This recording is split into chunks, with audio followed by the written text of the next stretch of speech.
Muy buenas tardes, tengan apreciables alumnas y alumnos. Es un placer para su servidora en esta ocasión dar continuidad con la materia que nos ocupa propiamente durante nuestra segunda intervención virtual, en donde abordaremos la materia teoría del proceso a partir del reconocimiento de nuestra segunda materia. Le damos la bienvenida a las diferentes personas que se están agregando. Vamos a guardar un segundo para admitirlas a todas aquellas y aquellos que se están agregando a nuestra sesión virtual. Muy buenas tardes, apreciables alumnas y alumnos. Les pido, por favor, si me pueden escuchar, me pueden indicar, por favor, si me escuchan, si me ven. Sí, ¿Sí? buen día. Perfecto. Hola, muy buen día. Bueno, antes que nada, buenas tardes. Agradezco que se hayan conectado a nuestra sesión del día de hoy. Les pido, por favor, que mantengamos nuestro teléfono o nuestro dispositivo en silencio. Cuando deseen tomar el uso de la voz, con muchísimo gusto lo pueden realizar. Vamos a dar continuidad a la materia de teoría del proceso y el día de hoy llevamos a cabo nuestra segunda sesión virtual. Únicamente para recordar los temas que vimos en la sesión pasada, abordábamos acerca de lo que es el proceso, lo que es el procedimiento, abordábamos propiamente las etapas procesales, qué es una etapa procesal, cómo se llevan a cabo, los sujetos procesales y demás elementos. Entonces, vamos a dar continuidad el día de hoy propiamente con estos temas y para ello, bueno, pues vamos a indicar propiamente dentro de estos temas qué es el proceso, aunque ya lo vimos de manera genérica, ahora ya lo vamos a empezar a particularizar como un proceso, un derecho procesal, las partes que integran un proceso, quiénes son los sujetos procesales, qué es una acción, qué es una excepción y demás elementos trascendentales dentro de la teoría del proceso, para luego dar cabida con los medios probatorios, etcétera, ¿no? Para que tengamos de manera genérica el conocimiento mismo de cómo son o cuáles son las etapas que debe de constar o se encuentran presentes dentro de un proceso. Y para ello, bueno, como les estaba indicando, cuando nosotros hablamos dentro del derecho procesal, vemos que existe primeramente la teoría del proceso, ¿no? La vez pasada hablábamos del proceso, de este conjunto de elementos que reúnen o que persiguen un fin particular, que se hacen del conocimiento ante una autoridad jurisdiccional, para que sea esta la que conozca, la que resuelva aplicando el derecho y dirima el conflicto, ¿no? Para que exista esta disolución de las partes. Pero cuando nosotros hablamos del proceso, pues emana de la teoría general del proceso, como la materia que nos ocupa. Y cuando hablamos de la teoría general del proceso, se dice que es esta parte general de la ciencia. Dentro de esta ciencia hablamos del derecho procesal y que tiene como objeto de estudio los conceptos, los principios y aquellas instituciones jurídicas que son comunes a las diferentes disciplinas especiales. Y aquí hablamos, pues, ¿por qué les decía de conceptos? Porque son aquellos elementos. Aquí no estamos, aunque yo les manejo ejemplos prácticos, la teoría del proceso, como su nombre lo dice, es únicamente dar aspectos conceptuales, teóricos, porque más adelante llevarán la práctica, como derecho procesal civil, derecho procesal penal, derecho procesal mercantil, etcétera, ¿no? Ya en la praxis. Pero acá es donde ustedes, por eso estamos hablando dentro de los conceptos, porque son aquellos elementos teóricos que ustedes deben de tomar en conocimiento o que deben comprender para que ustedes tengan las herramientas para que más adelante las pongan en práctica. Cuando hablamos de la teoría general del proceso, nos dice que son todos aquellos elementos que se van a aplicar de manera igual en las diferentes disciplinas jurídicas, hablando en materia de derecho o las ramas del derecho, ya sea penal, civil, mercantil, laboral, constitucional, etcétera, ¿no? Por ello, iniciábamos pues que el proceso se interpone a través de una demanda en materia civil. Si hablamos en materia penal es a partir de una denuncia, ¿no? Entonces, hablamos de una querella, ¿no? Es la forma de iniciar un proceso en materia penal. Si hablamos de materia laboral, estaríamos hablando de una demanda. Si hablamos de materia administrativa, hablamos de una demanda, ¿no? Pero estamos hablando pues de cómo se inicia, cómo se somete a conocimiento de una autoridad los hechos que cualquiera de las partes tiene a su consideración y que han sido objeto de vulneración y que luego entonces le corresponde a la autoridad que nosotros estamos sometiendo a conocimiento,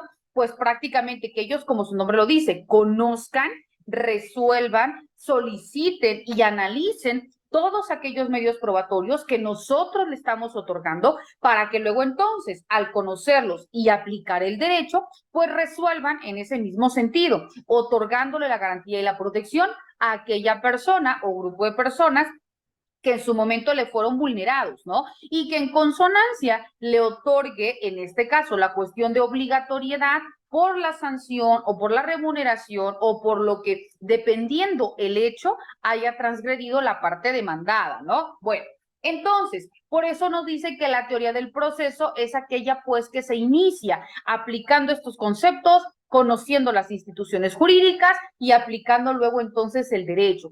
Cuando hablamos del derecho procesal o de la teoría general del proceso, aquí se aplican conceptos específicos, como cuáles, acción, ¿no? Y ahí vamos a ir correlacionando la acción y la excepción. En la clase pasada hablábamos de la acción. ¿Qué es la acción? Vamos a entender como acción aquel poder jurídico o aquella facultad que les es conferida a las personas para que puedan actuar ya sea por sí o a través de un representante y que puedan promover propiamente la actividad que en este caso están requiriendo ante el órgano jurisdiccional. Aquí, y hago un paréntesis, ¿no? Porque todavía continúa la definición. ¿Por qué me dice ¿qué es el poder jurídico o es una facultad? Recordemos que cuando nosotros hablábamos de la capacidad, recordemos que el ser humano por naturaleza tiene la capacidad legal de goce, ¿no? Que son todos aquellos derechos que nos son atribuibles a nosotros como individuos por el único o el simple hecho de ser persona, ¿no? Por ejemplo, el derecho a la vida, el derecho a un nombre, el derecho a la nacionalidad, ¿no? El derecho a un domicilio, etcétera, ¿no? De manera inmediata, por el simple hecho que naces, tienes este tipo de derechos. Sin embargo, hay otros derechos que los adquirimos únicamente cuando obtenemos la mayoría de edad.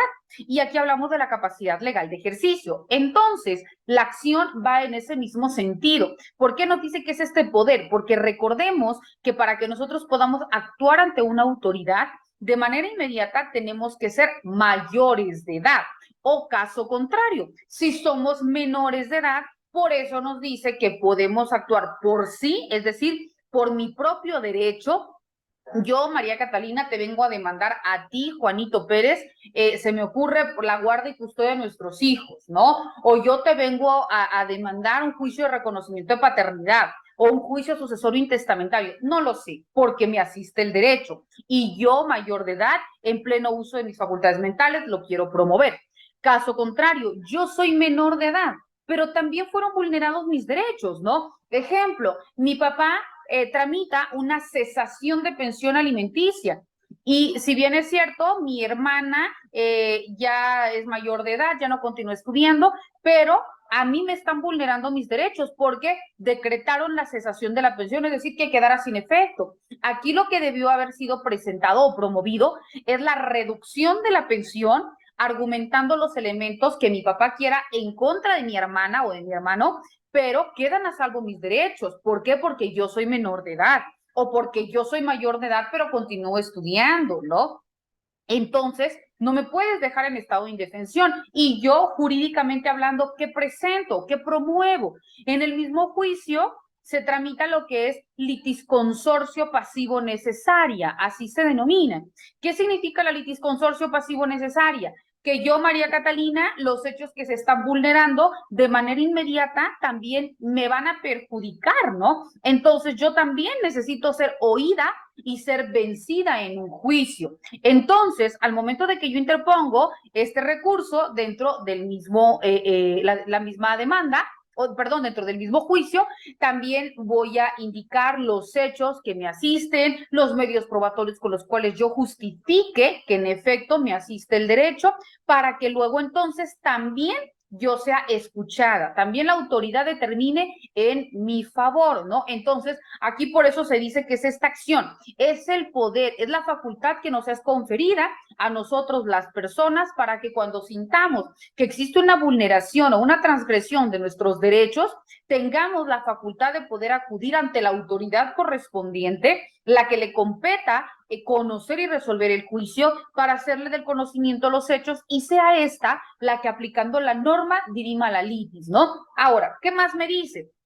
Cuando hablamos de la acción, ¿no? Aquí viene también los elementos que les dije de la acción y la excepción. La acción, ¿por qué creen que dentro de los sujetos procesales o de las partes procesales, una de ellas es la parte actora? Y actora emana de acción. ¿Por qué actora o por qué acción? Porque es la parte que va a iniciar, la parte que de manera activa está dando o haciendo del conocimiento a la autoridad, la que está reclamando la protección del Estado, la que está exigiendo la aplicación de la norma para proteger y para salvaguardar su bien jurídico tutelado en contra de cualquier persona o incluso del mismo Estado, ¿no? Cuando es el mismo Estado el que te está transgrediendo tu derecho.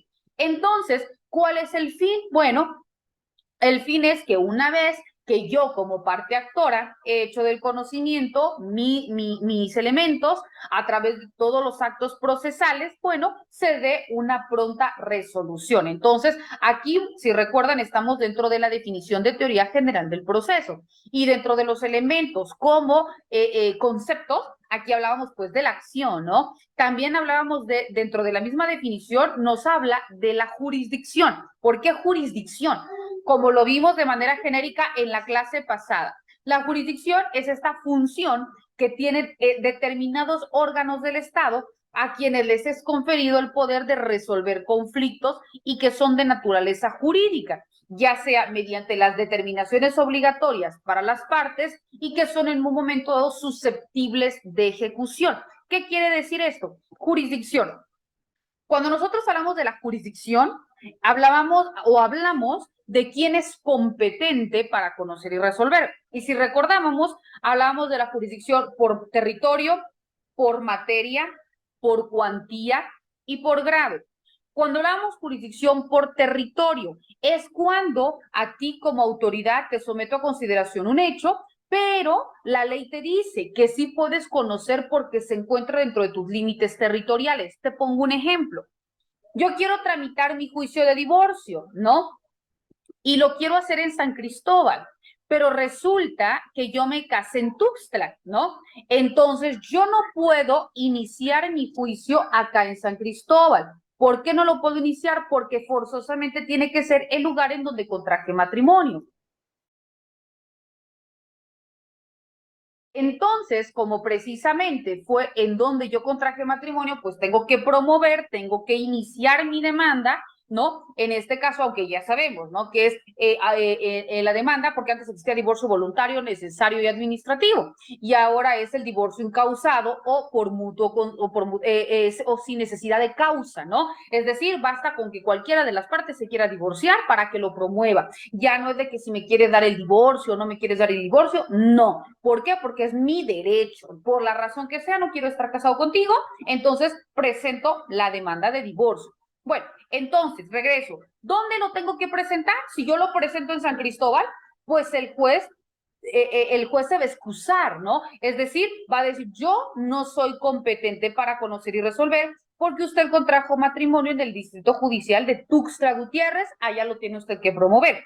Entonces, ahí, por jurisdicción, no van a conocerlo ni resolverlo. Tiene que ser forzosamente en el lugar en donde yo contraje matrimonio para que luego entonces ahí se lleve a cabo el juicio. Aunque ni mi esposo ni yo vivamos en Tuxtla, se tiene que hacer allá porque allá contrajimos matrimonio. Entonces ahí estamos hablando de qué, de territorio, ¿vale? Ahora, cuando hablamos en materia de jurisdicción, hablamos de territorio, hablamos de materia. Cuando hablamos de materia, ¿por qué creen ustedes que, como les decía también en la sesión pasada, si hablamos específicamente en materia civil, se dan cuenta que, por ejemplo, en Tuxtla existe el juzgado civil, el juzgado de lo familiar, ¿no? El juzgado mercantil, que cada uno tiene precisamente un juez o jueza que conoce y resuelve. Pero si nosotros vamos a demandar aquí en San Cristóbal, vemos que está homologado, ¿no? Hagan de cuenta, existen dos juzgados, juzgado primero y juzgado segundo civil. Y ellos, tanto en el juzgado primero, conocen en materia de personas, de familia, de bienes, en materia también mercantil, o sea, Aquí conocen todo, un mismo juez conoce todo. Y, por ejemplo, si yo te digo de Ocosingo, Ocosingo está conjunto, ¿no? Ahí está en el mismo lo que es materia civil y penal, ¿no? Entonces, vemos pues que aquí cuando hablamos en materia es dependiendo el tipo de juicio que tú estás ventilando o haciendo el conocimiento, pues también la autoridad o en este caso el juzgado o la vía en la que tú vas a promover, porque no porque eres juez vas a conocer y resolver todos los asuntos, ¿no? Ejemplo, si a mí me despidieron de mi trabajo, pues no te puedo demandar en la vía civil, ¿no? Tampoco te puedo demandar en la vía penal, salvo que haya un delito. Pero si es únicamente por despido injustificado, pues yo tengo, aunque yo trabaje en San Cristóbal, yo te tengo que demandar en Tuxtla Gutiérrez, en el Tribunal Burocrático, porque es materia de trabajo, ¿no? Entonces, ahí estamos hablando por materia. Aunque hayan diferentes jueces, cada uno está facultado para que conozca y para que resuelva sobre determinado hecho. Allá hablamos pues de jurisdicción y hablamos ahorita de materia, de cuantía. Cuando hablamos de una cuestión monetaria, de qué cantidad o qué razón le corresponde, hasta dónde conocer y resolver cada autoridad. Por ejemplo, van a haber asuntos que le corresponda, se me ocurre, en materia del foro común, por ejemplo, al estado de Chiapas, y hay otros que les va a corresponder al fuero federal, ejemplo, a nivel nacional. Ahí estamos hablando que pueden entrar cuestiones que donde tenga que entrar una cuestión por cantidad, por eso es cuantía.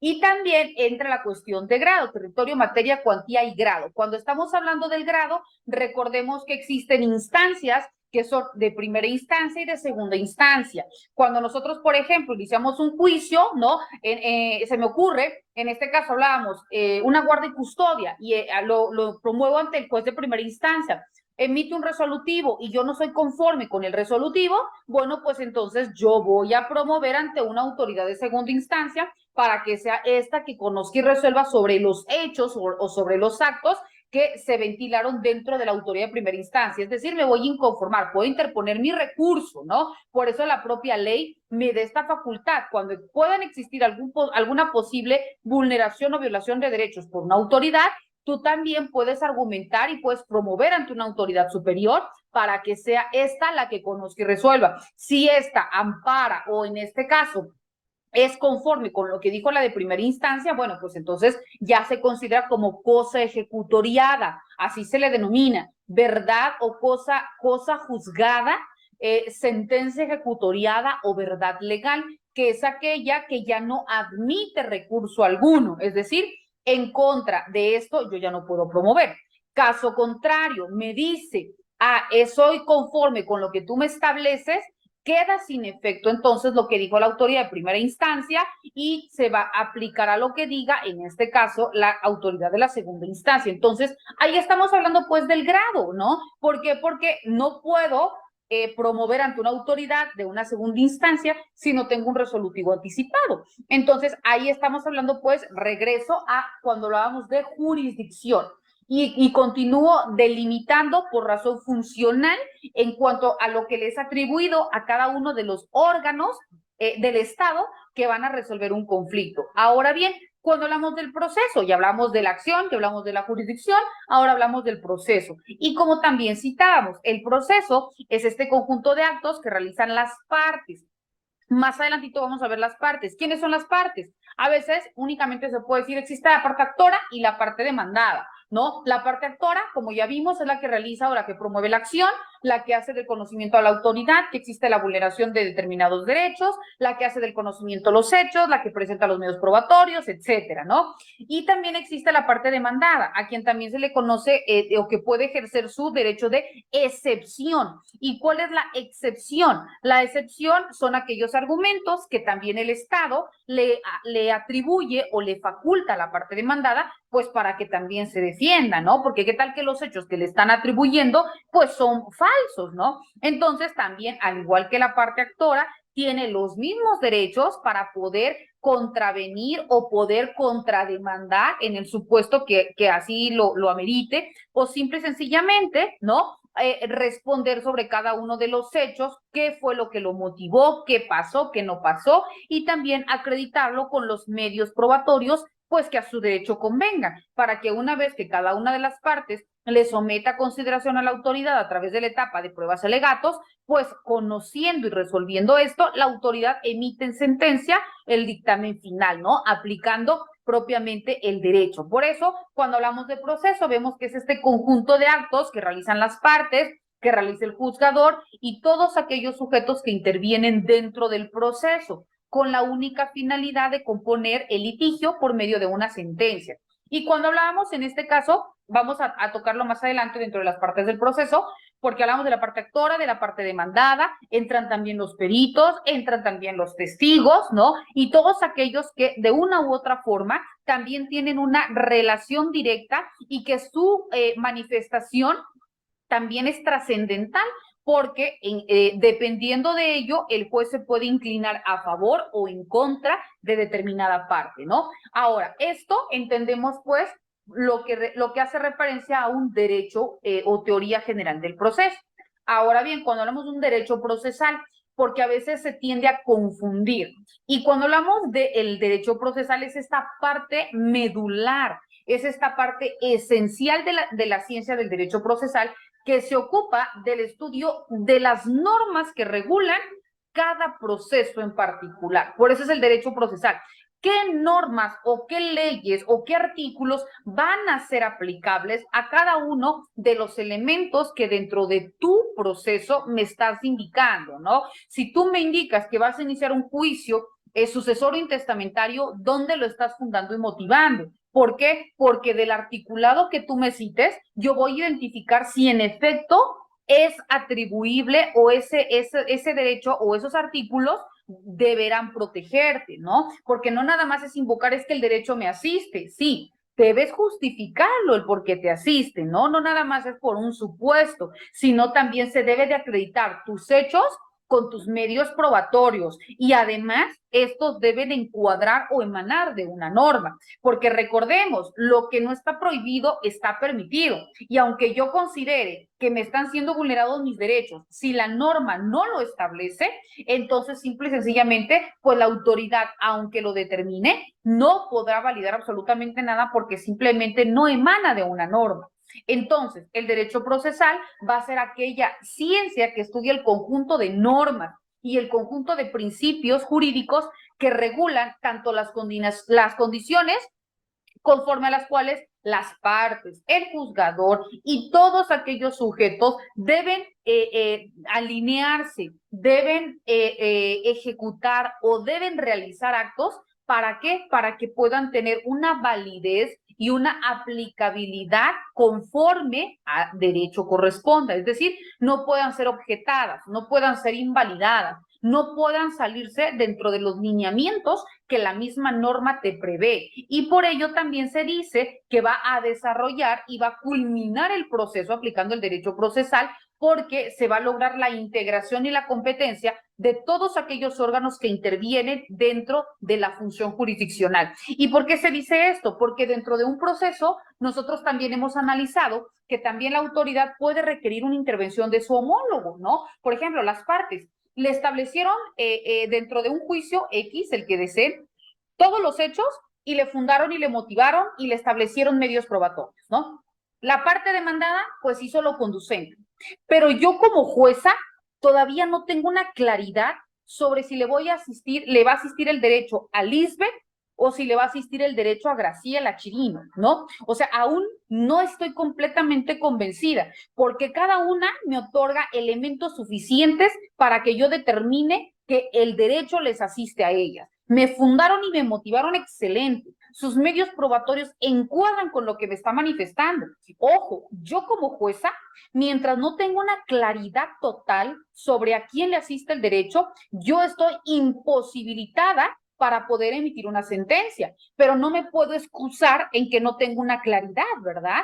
Y yo ya solicité tantos y cuantos medios probatorios adicionales se requieran, ¿no? Ustedes ya desahogaron lo que en su escrito de demanda y en su escrito de contestación consideraban que era lo conducente, pero yo también como autoridad les puedo requerir adicional a lo que ustedes presenten determinados elementos, ¿no? Yo le puedo decir, a ver, ciudadana Lisbeth, actor en mi presente juicio, en atención a esto y esto y esto, solicito tenga bien ofertar estos y estos y estos medios probatorios, ¿no? Tengo la facultad para poder solicitarle. Lo mismo para la parte demandada. Pero repito, si a pesar de eso yo todavía no tengo una claridad, entonces yo también puedo solicitar a instancias que puedan intervenir de manera directa conmigo, ¿no? Puedo requerirle a una secretaria de educación, puedo requerirle no sé, a alguna dirección de recursos humanos, ¿no? Por ejemplo, ¿qué tal que usted alteró el talón de cheques de alguna persona? Entonces yo le puedo solicitar a la escuela, se me ocurre, a la Universidad José Vasconcelos que me indique a cuánto ascienden los sueldos y demás percepciones que obtiene Graciela Chirino por, no sé, desempeñar el cargo de coordinadora general en el turno matutino de tal área, ¿no? Porque quiero pensar que Lisbeth o que la misma Graciela lo alteró. Entonces, también yo estoy facultada para poder solicitar a otras instancias ajenas completamente a mi juzgado que en vía de colaboración me otorguen los elementos que yo les estoy solicitando y también otorgándole en ese mismo documento o escrito un término para que lo puedan hacer y señalándole que en caso de omitir o no dar cumplimiento, les voy a aplicar una multa y también señalo qué multa les voy a hacer efectiva, ¿no? Porque puede existir algún interés que tenga Graciela con el área de recursos humanos y que le esté dando un dinerito para que otorgue un resultado distinto al que yo le estoy requiriendo. O puede ser incluso que a pesar de todo esto, yo no tengo una claridad, ¿no? Será el caso. ¿Qué puedo solicitar?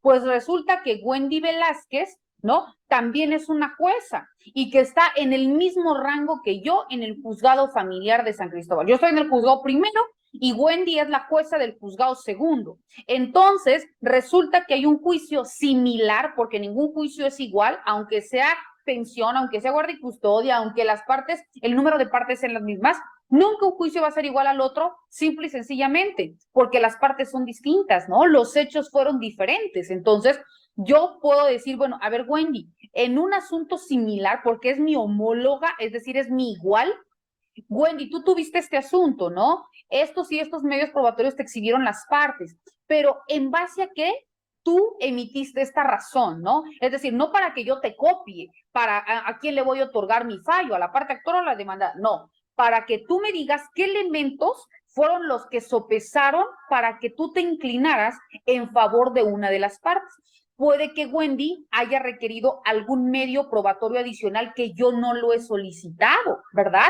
Entonces, Wendy me dirá, pues mira, yo requerí este y este medio probatorio y en base a esto fue lo que a mí me otorgó esta certeza para conferirle el derecho a Lisbeth, ¿no? O el derecho a Graciela. O caso contrario, fundando y motivando por esto o por tal jurisprudencia o por tales ordenamientos, no lo sé, los que a ella le motivaron. Entonces, yo también los puedo requerir, pero si a mí esos no me garantizan, yo tengo la obligatoriedad de continuar requiriendo, por eso aquí se dice dentro del proceso, todos aquellos elementos en vías institucionales, en vías jurisdiccionales, que a mí me puedan apoyar para poder compactar o para poder unificar criterios y determinar en sentencia lo apegado a derecho, yo lo tengo que realizar, ¿sale? Por eso es importante que nosotros conozcamos, porque el día de mañana, pues nadie nos excusa que podamos nosotros ser una jueza, ¿no? O un juez, dependiendo del caso,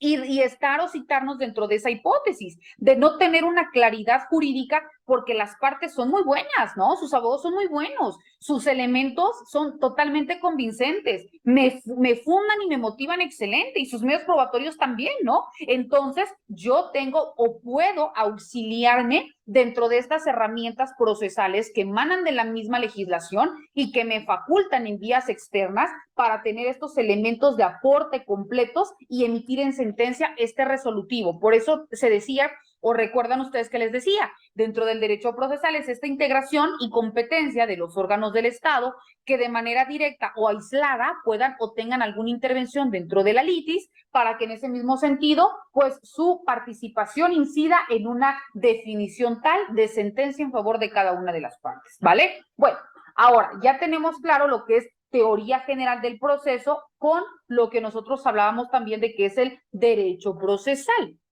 Ahora bien, cuando nosotros hablamos del proceso jurisdiccional, cuando hablamos de este proceso jurisdiccional, ¿qué me dice?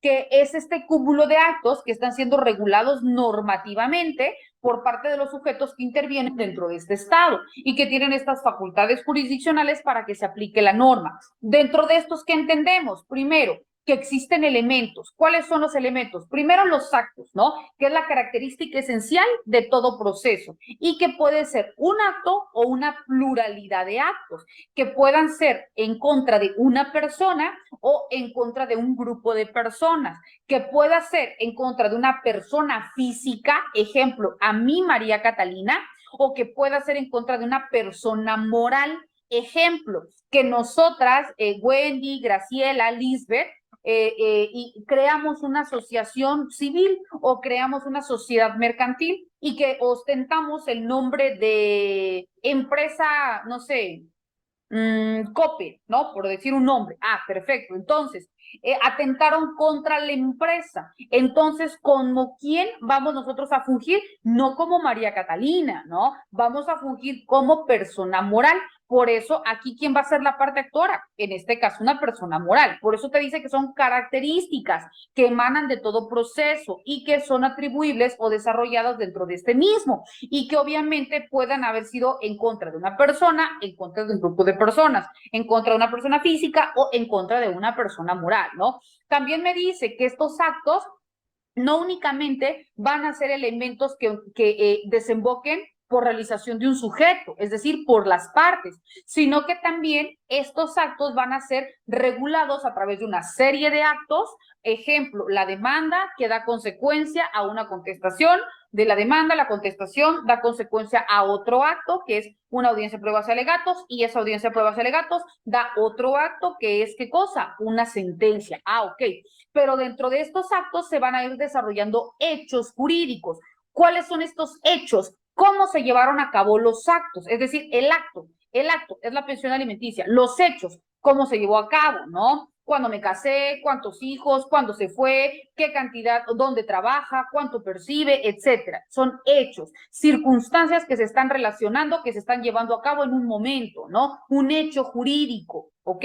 Bueno, también nos dice que aquí intervienen diferentes sujetos procesales, como hace rato lo vimos, un juez, las partes, parte actora, parte demandada, testigos, peritos, etcétera, los que tengan una intervención directa con los hechos, ¿no? Y que obviamente se van a ventilar dentro de una jurisdicción, van a ser sometidos o conocidos por una autoridad o órgano jurisdiccional y que se van a emitir una sentencia emanada del derecho.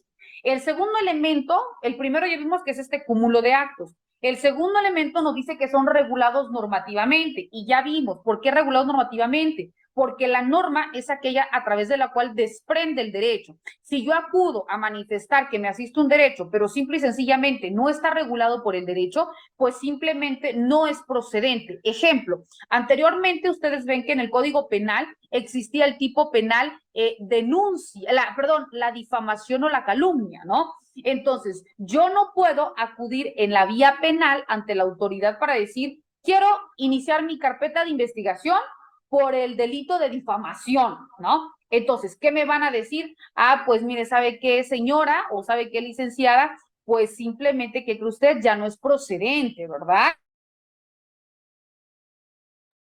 Me van a decir, ¿sabe qué? Simple y sencillamente, pues ya no es procedente. ¿Pero por qué? Porque el tipo penal, pues ya no existe, ¿no? En su momento sí existió, pero hoy por hoy no. Si usted quiere proceder, pues incluso yo le puedo, no sé, indicar que vaya usted al CEJA, al Centro Estatal de Justicia Alternativa, para que de manera conciliadora pues le hagan cuando mucho un apercibimiento de ley, pero que yo le integre una carpeta de investigación, simplemente pues no puedo, ¿verdad? Ah, ok, entonces ahí estamos hablando de qué, de la forma o de este reconocimiento que emana de la norma. La norma ya no lo regula, aunque yo sienta que me está transgrediendo mi bien jurídico tutelado, pues no va a ser procedente. Ahora bien, si lo contempla el instrumento jurídico normativo, pues obviamente la autoridad está obligada a darle entrada. Claro, siempre y cuando reúna los requisitos de fondo y de forma que se necesitan, por supuesto que lo tiene que admitir, ¿verdad? Bueno, el tercer elemento me dice que es ante un órgano del Estado con facultades jurisdiccionales. Sencillo. Yo, para que pueda promoverlo y me asista el derecho, tengo que interponer o presentar mi escrito de demanda o, en su defecto, de la denuncia ante la autoridad que la misma ley le confiere esta facultad, ¿no? Yo no voy a ir a denunciar, por ejemplo, como hace rato les decía, o integrar una carpeta de investigación en el juzgado civil, ¿no? Porque pues obviamente no es competente, por ello existe materia penal. No voy a ir a realizar, no sé, un requerimiento de pago de un título de crédito en su modalidad de pagaré, no sé, se me ocurre en la vía administrativa, salvo que en la vía laboral, salvo que emane de una relación laboral, quizá lo pueda argumentar como medio probatorio, pero para la exigibilidad, por eso existe el derecho mercantil, ¿no? Entonces, cada uno tiene su propia jurisdicción y competencia.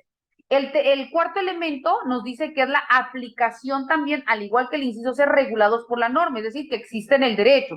Y el cuarto, aplicación de la norma jurídica, que lo que yo voy a determinar, el por qué es procedente, o el por qué no es procedente, o el por qué resuelvo en favor de la parte actora, o el por qué resuelvo en favor de la parte demandada, pues también debe emanar de una norma. La norma me debe indicar en base a estos y estos y estos elementos, el derecho de la asiste tal, ¿no? O en base a esto y esto y esto, yo determino que es procedente la valoración, el dictamen pericial de la valoración psicológica, ¿no? O en base a estos y estos y estos artículos, yo anulo, es decir, desacredito la testimonial bajo la tacha de testigos porque son testigos que no saben ni les consta los hechos en base a esto y esto y esto, ¿no? Entonces, también la norma me dice por qué sí o por qué no yo puedo manifestar determinada cuestión. Y el quinto elemento que también se debe de tomar en consideración es la solución de las controversias o controversia planteada. Una vez de que ya fue admitida mi demanda, mi denuncia, o ya se inició el expediente, ya se desahogaron todos los medios probatorios, en sentencia tiene que haber un resolutivo que en efecto dirima completamente la litis, porque si yo emito una sentencia y esta sentencia no se cumple, entonces obviamente el problema pues va a continuar, ¿no? Entonces existen jurisprudencias que en efecto hablan de la completitud. ¿Qué significa la completitud? Que no únicamente basta con que la autoridad emita un resolutivo, sino que dicte todas aquellas medidas de ejecución tendientes a lograr que de manera certera se dé cumplimiento a lo que la autoridad determinó. Es decir, que yo realmente diga que a Lisbeth le asiste el derecho y que Erika va a cumplir con la obligación que yo le impuse, ¿no? Pero que no nada más quede en papel, sino que en la praxis se lleve a cabo. Ahí estamos hablando de la completitud, de dar, como su nombre lo dice, una validez o una certeza a todo lo que en sentencia una autoridad o un órgano emitió como favorable o perjudicial para las partes. Ahora bien, cuando nosotros hablamos propiamente dentro del derecho procesal, como hace rato te comentaba, de los sujetos procesales. ¿Quiénes ustedes creen que puedan o deban ser los sujetos procesales?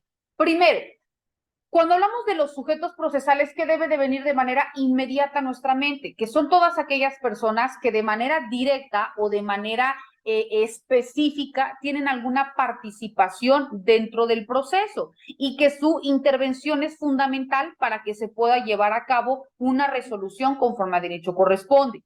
Entonces, cuando hablamos primeramente del proceso, pues primero tiene que entrar ¿quién? La parte actora. Cuando ya vimos quién es la parte actora, sencillo, la parte actora es la persona que inicia o que da cabida al conocimiento de la autoridad que tenga o que deba tener para que resuelva los hechos.